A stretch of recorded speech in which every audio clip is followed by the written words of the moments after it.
Chapter 15, The Discovery of Oz, the Terrible. The four travelers walked up to the great gate of Emerald City and rang the bell. After ringing several times, it was opened by the same guardian of the gates they had met before. "What, are you back again?" he asked in surprise. "Do you not see us?" answered the Scarecrow. "But I thought you had gone to visit the Wicked Witch of the West." "We did visit her," said the Scarecrow. "And she let you go again?" asked the man in wonder. "She could not help it, for she is melted," explained the Scarecrow. "Melted? Well, that is good news indeed," said the man. "Who melted her?" "It was Dorothy," said the lion gravely. "Good gracious!" exclaimed the man, and he bowed very low indeed before her. Then he led them into his little room and locked the spectacles from the great box on all their eyes, just as he had done before. Afterward, they passed on through the gate into the Emerald City. When the people heard from the guardian of the gates that Dorothy had melted the Wicked Witch of the West, they all gathered around the travelers and followed them in a great crowd to the Palace of Oz. The soldier with the green whiskers was still on guard before the door, but he let them in at once, and they were again met by the beautiful green girl, who showed each of them to their old rooms at once, so they might rest until the great Oz was ready to receive them. The soldier had the news carried straight to Oz that Dorothy and the other travelers had come back again after destroying the Wicked Witch, but Oz made no reply. They thought the great wizard would send for them at once, but he did not. They had no word from him the next day, nor the next, nor the next. The waiting was tiresome and wearing, and at last they grew vexed that Oz should treat them in so poor a fashion after sending them to undergo hardships and slavery. So the Scarecrow at last asked the green girl to take another message to Oz, saying if he did not let them in to see him at once, they would call the winged monkeys to help them and find out whether he kept his promises or not. When the wizard was given this message, he was so frightened that he sent word for them to come to the throne room at 4 minutes after 9 o'clock the next morning. He had once met the winged monkeys in the land of the West, and he did not wish to meet them again. The four travelers passed a sleepless night, each thinking of the gift Oz had promised to bestow on him. Dorothy fell asleep only once, and then she dreamed she was in Kansas, where Aunt Em was telling her how glad she was to have her little girl at home again. Promptly at 9 o'clock the next morning, the green-whiskered soldier came to them, and 4 minutes later they all went into the throne room of the great Oz. Of course, each one of them expected to see the wizard in the shape he had taken before, and all were greatly surprised when they looked about and saw no one at all in the room. They kept close to the door and closer to one another, for the stillness of the empty room was more dreadful than any of the forms they had seen Oz take. Presently they heard a solemn voice that seemed to come from somewhere near the top of the great dome, and it said, "I am Oz, the great and terrible. Why do you seek me?" They looked again in every part of the room, and then, seeing no one, Dorothy asked, "Where are you?" "I am everywhere," answered the voice, "but to the eyes of common mortals I am invisible. I will now seat myself upon my throne that you may converse with me." Indeed, the voice seemed just then to come straight from the throne itself, so they walked toward it and stood in a row while Dorothy said, "We have come to claim our promise, O Oz." "What promise?" asked Oz. "You promised to send me back to Kansas when the Wicked Witch was destroyed," said the girl. "And you promised to give me brains," said the Scarecrow. "And you promised to give me a heart," said the Tin Woodman. "And you promised to give me courage," said the Cowardly Lion. "Is the Wicked Witch really destroyed?" asked the voice, and Dorothy thought it trembled a little. "Yes," she answered, "I melted her with a bucket of water." "Dear me," said the voice, "how sudden? Well, come to me tomorrow, for I must have time to think it over."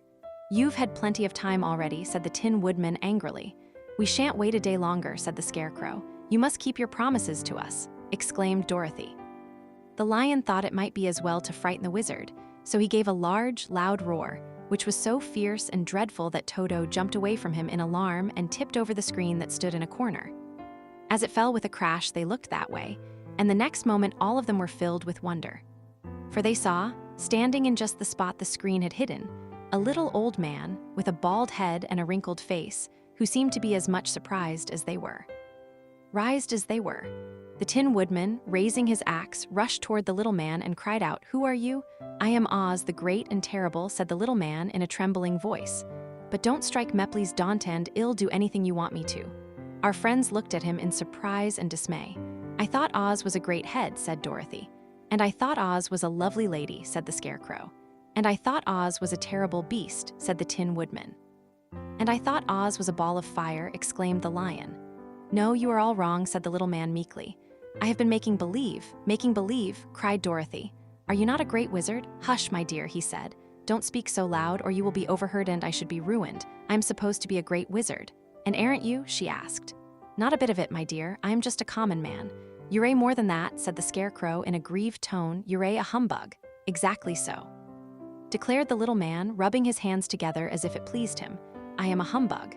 But this is terrible, said the Tin Woodman.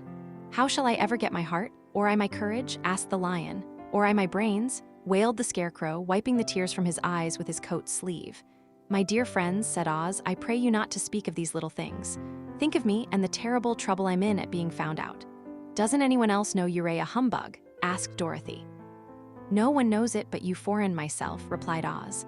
I have fooled everyone so long that I thought I should never be found out. It was a great mistake my ever letting you into the throne room. Usually I will not see even my subjects, and so they believe I am something terrible.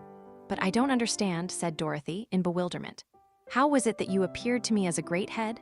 That was one of my tricks, answered Oz. Step this way, please, and I will tell you all about it.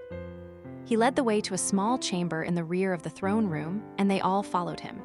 He pointed to one corner in which lay the great head, made out of many thicknesses of paper and with a carefully painted face. This I hung from the ceiling by a wire, said Oz. I stood behind the screen and pulled a thread to make the eyes move and the mouth open. But how about the voice? She inquired. Oh, I am a ventriloquist, said the little man. I can throw the sound of my voice wherever I wish, so that you thought it was coming out of the head. Here are the other things I used to deceive you.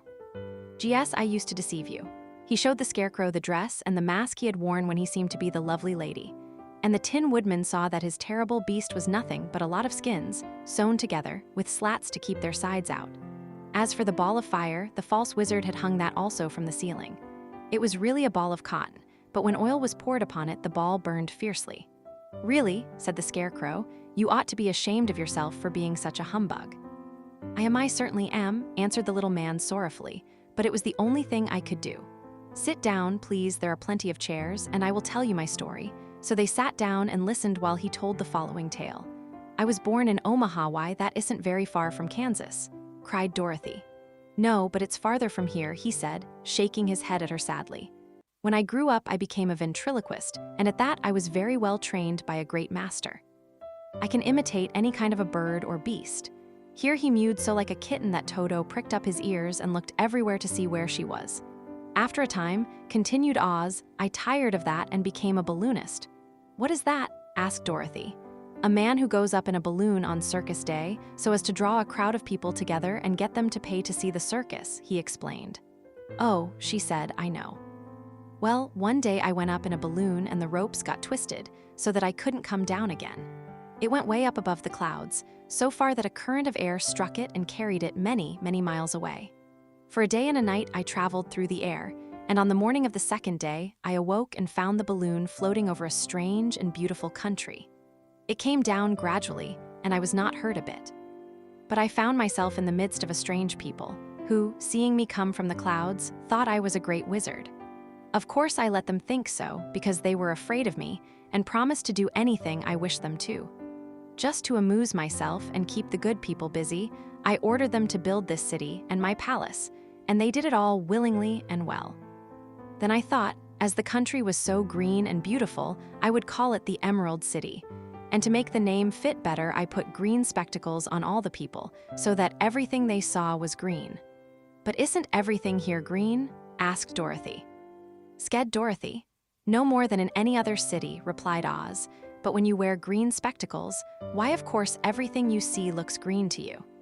The Emerald City was built a great many years ago, for I was a young man when the balloon brought me here, and I am a very old man now.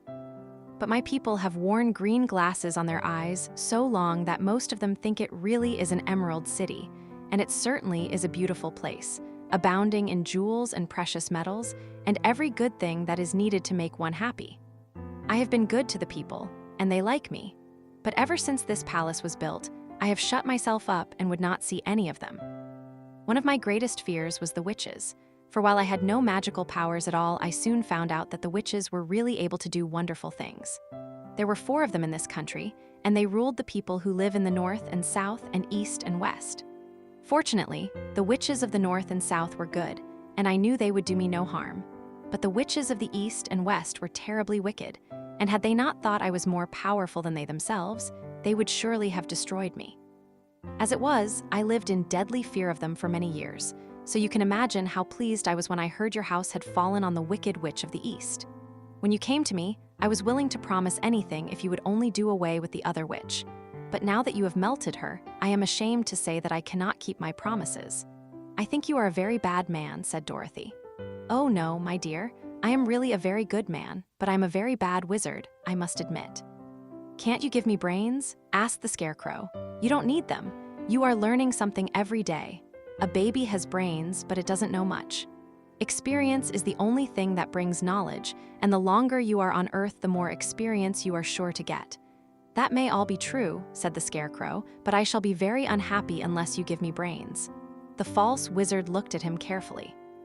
Well, he said with a sigh, I am not much of a magician, as I said, but if you will come to me tomorrow morning, I will stuff your head with brains. I cannot tell you how to use them, however, you must find that out for yourself. Oh, thank you, cried the Scarecrow. I'll find a way to use them, never fear. But how about my courage? Asked the lion anxiously. You have plenty of courage, I am sure, answered Oz. Answered Oz, all you need is confidence in yourself. There is no living thing that is not afraid when it faces danger. The true courage is in facing danger when you are afraid, and that kind of courage you have in plenty.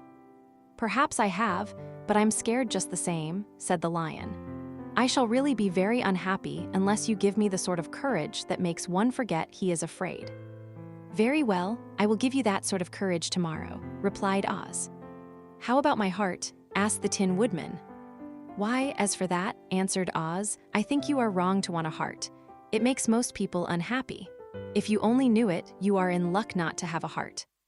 That must be a matter of opinion, said the Tin Woodman. For my part, I will bear all the unhappiness without a murmur if you will give me the heart. Very well, answered Oz meekly. Come to me tomorrow, and you shall have a heart. I have played wizard for so many years that I may as well continue the part a little longer.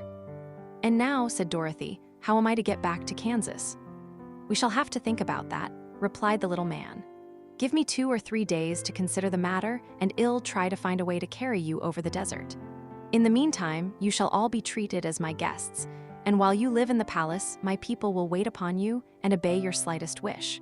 There is only one thing I ask in return for my help, such as it is. You must keep my secret and tell no one I am a humbug. They agreed to say nothing of what they had learned and went back to their rooms in high spirits. Even Dorothy had hoped that the great and terrible humbug, as she called him, would find a way to send her back to Kansas, and if he did, she was willing to forgive him everything.